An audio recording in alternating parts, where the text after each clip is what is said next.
السلام علیکم ورحمۃ اللہ وبرکاتہ نحمدہ ونصلی علی رسولہ الکریم اما بعد فاعوذ باللہ من الشیطان الرجیم بسم اللہ الرحمن الرحیم رب اشرح لی صدری ویسر لی امری واحلل عقدۃ من لسانی یفقہوا قولی رب زدنی علما۔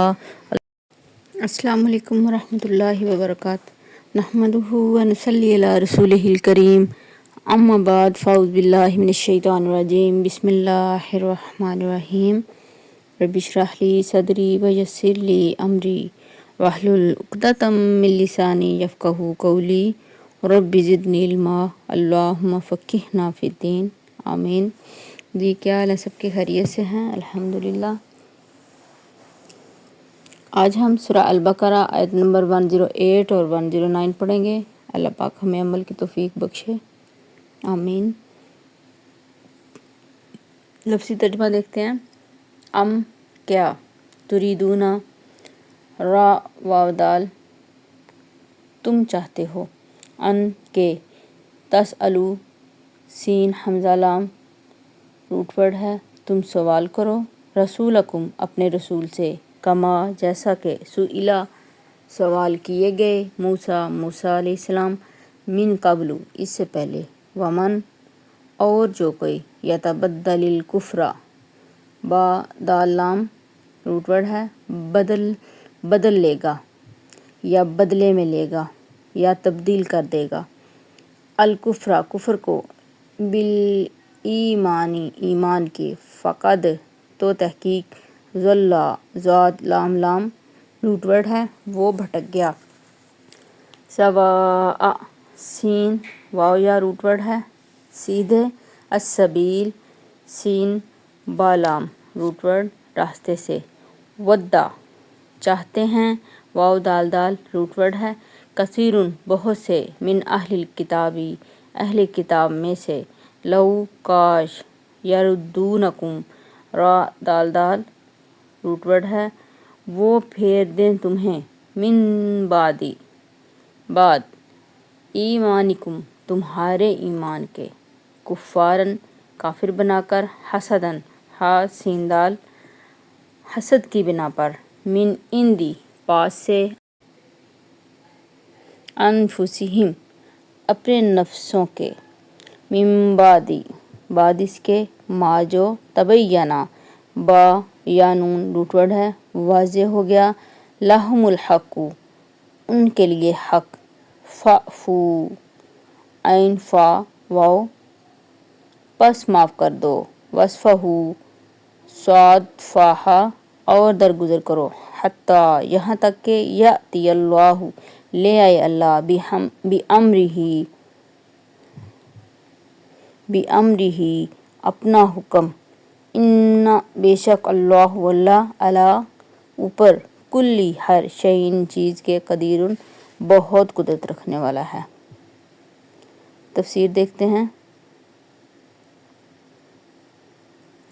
ام تریدون کیا تم چاہتے ہو، ان تسألوا رسولکم کہ تم بھی رسول سے سوال کرو، کما سئل موسیٰ من قبل جس طرح موسیٰ علیہ السلام سے سوال کیے گئے اس سے قبل، تم بھی اس طرح اپنے رسول سے مطالبے کرنا چاہتے ہو جیسے بنی اسرائیل نے اپنے نبی سے کیے تھے، یعنی کہ تم لوگ بھی لوگوں کی باتوں میں آ کر اپنے رسول سے طرح طرح کے سوال پوچھنا چاہتے ہو، کیونکہ یہ لوگ جب شکوک و شبہات میں ڈالتے تھے تو مسلمانوں کے دلوں میں بھی سوال آ جاتے تھے، اسی لیے آگے یہ کہا گیا کہ ایسا کرنے سے کیا ہوتا ہے،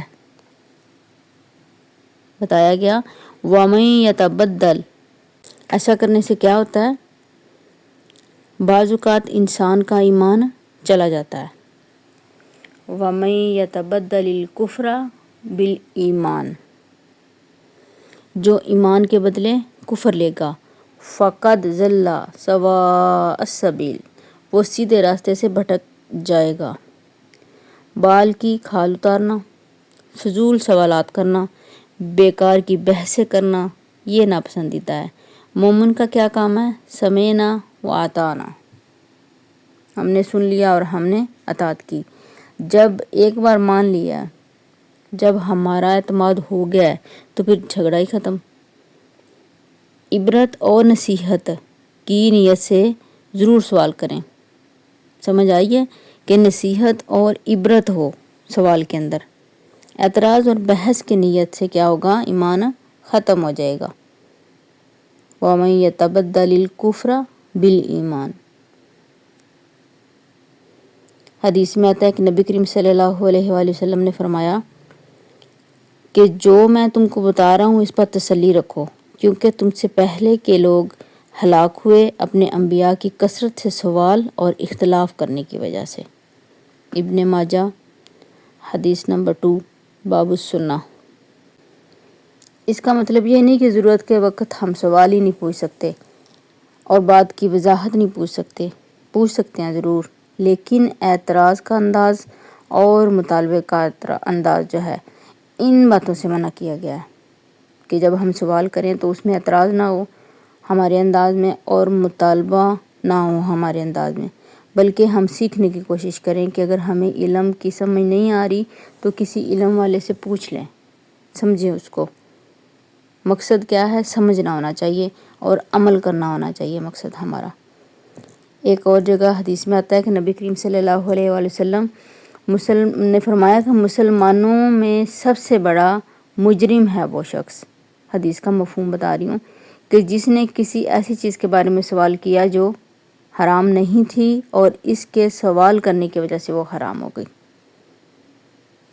بخاری شریف میں یہ حدیث 7289 نمبر، مسلم شریف میں 6116، مشکات میں 153 اور سنن ابی داؤد میں ہے 4610۔ کیونکہ بعض اوقات جو ہے سوالوں کی کثرت سے عمل مشکل ہو جاتا ہے۔ جیسے بنی اسرائیل نے گائے کے بارے میں سوالات کیے تو ان کے لیے گائے ڈھونڈنی کیا ہوگی تھی؟ مشکل ہوگی تھی نا۔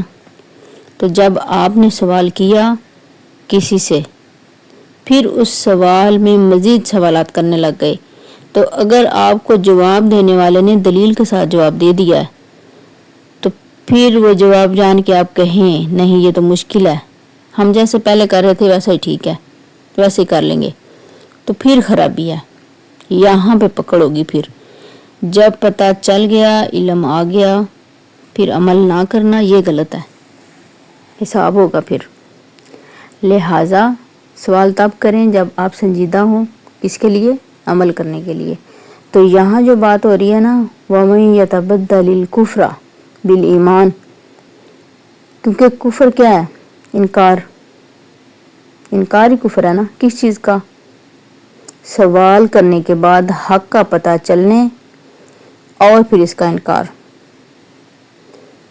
تو پھر جو کوئی حق کو رد کر دے، حق کا انکار کر دے، تو پھر اللہ تعالیٰ کیا کرتے ہیں؟ اس کو نئے فتنے کا شکار کر دیتے ہیں۔ پھر اس انسان کے لیے اس فتنے سے نکلنا مشکل ہو جاتا ہے۔ مشکل کیا ہو جاتا ہے؟ ناممکن ہو جاتا ہے۔ پھر ایک اور چیز کے بارے میں بتایا جا رہا ہے، وَدَّ كَثِيرٌ مِّنْ أَهْلِ الْكِتَابِ، اہل کتاب کی ایک اور خصوصیت بتائی جا رہی ہے کہ ان میں سے اکثریت کیا چاہتی ہے؟ لَوْ يَرُدُّونَكُم مِّن بَعْدِ إِيمَانِكُمْ كُفَّارًا، کہ وہ تمہیں ایمان لانے کے بعد پھر سے کافر بنا دینا چاہتے ہیں، تمہیں واپس پچھلے دین پر لے جانا چاہتے ہیں۔ مدینہ میں یا مکہ میں جو بھی اپنا بائی دین چھوڑ کر مسلمان ہو گئے تھے لوگ، تو دن بہ دن مسلمانوں کی یہ ترقی اہل کتاب کو پسند نہ تھی، کیونکہ وہ خود تو مسلمان تھے نہیں، تو وہ یہ چاہتے نہیں تھے کہ اور لوگ مسلمان ہوں، لہٰذا وہ طرح طرح کے شوشے چھوڑتے۔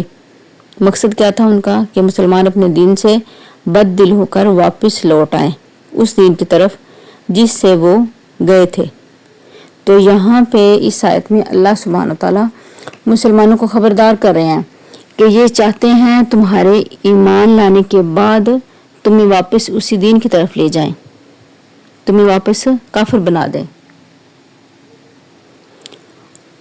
اور یہ دیکھیں تو ہر دور میں ایسا ہوتا ہے کہ جب بھی کوئی شخص دین کے بارے میں سنجیدہ ہونے لگتا ہے تو دوسرے لوگ کیا کرتے ہیں ہم اچھا تو یہ دیکھو یہ 5 ٹائم مسجد جانے لگا ہے. یا پھر ہم کہیں گے اچھا یہ دیکھو اب حجاب کرنے لگی ہے. ساری عمر اس نے ایسے ہی گزار دیا, اب یہ پردہ کرنے لگی ہے. پھر کہیں گے اچھا وہ دیکھو فلاں آدمی نے کیا کیا ہے, داڑھی رکھ لی ہے. ساری عمر ویسے گزار دی ہے اور اب اس نے داڑھی رکھ لی ہے. کرتے ہیں نا ہم ایسے, تو ہم خود ہی طنز کرنے لگتے ہیں دوسروں کو. سیدھے راستے کے لیے شیطان جو ہے وہ آسانیاں نہیں چھوڑتا, مشکلات پیدا کرتا ہے. تو یہاں پہ اللہ تعالیٰ خبردار کر رہے ہیں اور بتا رہے ہیں کہ ایسا کیوں ہے. کیا وجہ بتا رہے ہیں؟ حسدم من عند انفسہم, ان کے حسد کی وجہ سے.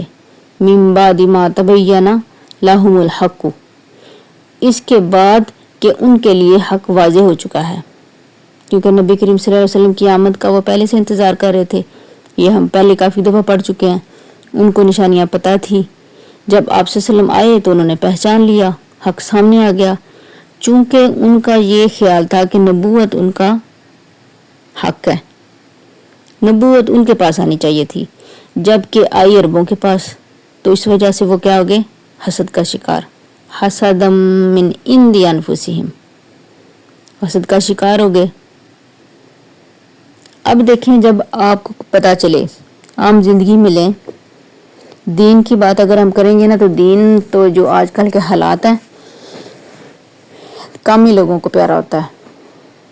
یہ جو دنیاوی چیزیں ہیں یہ ہمیں بہت زیادہ پیاری ہوتی ہیں. جیسے زیور عورتوں کو بہت پیارا ہوتا ہے, گولڈ. یا پھر ہماری گاڑی ہوتی ہے وہ ہمیں بڑی پیاری ہوتی ہے. گھر ہمارا ہمیں پیارا ہوتا ہے, روپیہ پیسہ, شان و شوکت, یہ سب کچھ دنیا میں دل لگا ہوا ہے نا ہمارا. تو سوچیں کہ اگر ہمیں کوئی کہے کہ فلاں آدمی جو ہے وہ تم سے حسد کرتا ہے اور تمہاری یہ چیزیں چھیننا چاہتا ہے, تو ہمارا رد عمل کیا ہوگا؟ کسی انسان کا ہی لے لیں, اگر کوئی انسان ہمیں بڑا ہی پیارا ہے, ہمیں بڑی محبت ہے اس سے, یہ جائزہ لیا کریں ساتھ ساتھ. تو کوئی ہمیں کہے کہ فلاں شخص کو تم سے بڑا ہی حسد ہے, تو وہ تمہارا جو بڑا ہی پیارا شخص ہے نا, جسے تمہیں بڑی محبت ہے, اس کو چھیننا چاہتا ہے تم سے, تو ہمارا رد عمل کیا ہوگا؟ ہمیں غصہ آئے گا, ہم چڑیں گے اس سے, ہم اس سے لڑنا چاہیں گے, جھگڑا کرنا چاہیں گے. ایسا ہی ہے نا کہ تم کون ہوتے ہو حسد کرنے والے, مجھے یہ چیز اللہ نے دی ہے, یا یہ میری اپنی چیز ہے, اس سے دور رہو تم. یا جس انسان سے ہمیں محبت ہے یہ میرا اپنا ہے, اللہ نے مجھے یہ اس کے رشتے میں باندھا ہوا ہے. جیسے میاں بیوی کا رشتہ لے لیں, تو اگر بیوی کو کہا جائے کہ وہ فلاں عورت جو ہے وہ تمہارے ہسبینڈ کے پیچھے پیچھے ہے, تو ہمیں غصہ آئے گا نا, ہم تو لڑنا چاہیں گے اس سے ضرور. ایسے ہی ہے نا. تو اللہ تعالیٰ نے کیا حکم دیا؟ اللہ تعالیٰ نے حکم دیا فَاعْفُوا وَاصْفَحُوا, بس کیا کرو؟ معاف کر دو, درگزر کر دو. دیکھیں کہ کتنا بھی غصہ آیا وہ, کتنی بھی ہماری قیمتی چیز ہو, کتنا بھی کوئی حسد کرتا ہو ہم سے, تو ہم نے کیا کرنا ہے؟ فَاعْفُوا وَاصْفَحُوا, بس معاف کر دینا ہے, درگزر کر دینا ہے. پیچھے بھی ہم نے پڑھا آیت نمبر 104 میں سورہ البقرہ میں, رائنا کے لفظ کو وہ غلط استعمال کرتے تھے, تو اللہ تعالیٰ نے کیا کہا؟ رائنا کے لفظ کو غلط استعمال کرتے تھے بنی اسرائیل, تو اللہ تعالیٰ نے کیا کہا کہ مسلمانوں کو سمجھایا کہ اے مسلمانوں, تم جو ہو یہ رائنا کا لفظ چھوڑ دو, انظر نہ کہہ لیا کرو. پیچھے ہم نے پڑھا ہے نا 104 میں سورہ البقرہ. تو یہاں پر بھی اللہ تعالیٰ نے کیا کہا کہ ان کو چھوڑ دو ان کے حال پہ, وہ جس طرح سے وچار رہے ہیں یا جس طرح سے وہ کر رہے ہیں, حسد کر رہے ہیں تو کرتے رہیں. یہ ہماری عام زندگی میں بھی ہے کہ اگر کوئی حسد ہم سے کر رہا ہے تو کرتا رہے, اس کے حسد سے ہمارا کچھ نہیں بگڑے گا. فَاعْفُوا وَاصْفَحُوا, یہ ہم نے کرنا ہے, ہمارے کرنے کا کام یہ ہے. معاف کر دو, درگزر کر دو. یہاں پر بھی غلطی انہی کی ہے, لیکن سمجھایا کس کو جا رہا ہے؟ مسلمانوں کو سمجھایا جا رہا ہے. کہ وقت ضائع نہ کرو، فتنہ فساد میں نہ پڑو، بلکہ اپنا جو اصل کام ہے اس کی طرف توجہ دو، صبر سے کام لو۔ حتی یأتی اللہ بامرہ، کہ دیکھنا انشاءاللہ اللہ تعالیٰ کا فیصلہ ضرور آ جائے گا۔ تم کیا کرو؟ صبر کرو، معاف کرو اور درگزر کرو، درگزر سے کام لو، پھر دیکھنا اللہ کا حکم کیسا آتا ہے۔ ان اللہ علی کل شیء قدیر، ساتھ ہی کہہ دیا کہ اللہ تعالیٰ ہر چیز پر قدرت رکھنے والا ہے۔ کیا سمجھ آئی اس آیت سے؟ کہ کوئی ہم سے کتنا حسد کرے، ہم نے اسے لڑنا جھگڑنا نہیں ہے، اس کے لیے اپنے دل میں نفرت نہیں پالنی، بلکہ کیا کرنا ہے؟ اللہ تعالیٰ کا حکم ہے نا۔ اللہ تعالیٰ کیا کہتے ہیں کہ جو مسلمان ہوتا ہے، جو مومن ہوتا ہے، وہ کیا کرتا ہے؟ سمیعنا و اطعنا، کہ ہم نے سن لیا اور ہم نے اطاعت کی، مان لیا ہم نے، جس طرح سے اللہ نے کہا ہم نے ویسے ہی کیا۔ تو اللہ تعالیٰ آج ہمیں کہہ رہے ہیں فاعفو واصفحوا، بس معاف کر دو اور درگزر کر دو، صبر سے کام لو، انشاءاللہ تمہارا فیصلہ آئے گا۔ تو بہت سے ہماری زندگی میں معاملات ہوتے ہیں جن میں ہم الجھے ہوئے ہوتے ہیں، پریشان ہوتے ہیں، تو ان سب معاملات میں یہ منہ سے بول کے کہیں کہ یاتی اللہ بامرہ، کہ اللہ تعالیٰ کا حکم ضرور آئے گا۔ ہمیں کرنا کیا ہے؟ فاعفو واصفحوا، معاف کر دینا ہے اور درگزر کرنا ہے۔ اللہ پاک سب کو عمل کی توفیق بخشے، آمین۔ جزاک اللہ خیرا کثیر واحسن الجزا فی الدنیا والآخرہ۔ دعا میں یاد رکھیے گا۔ السلام علیکم ورحمۃ اللہ وبرکاتہ۔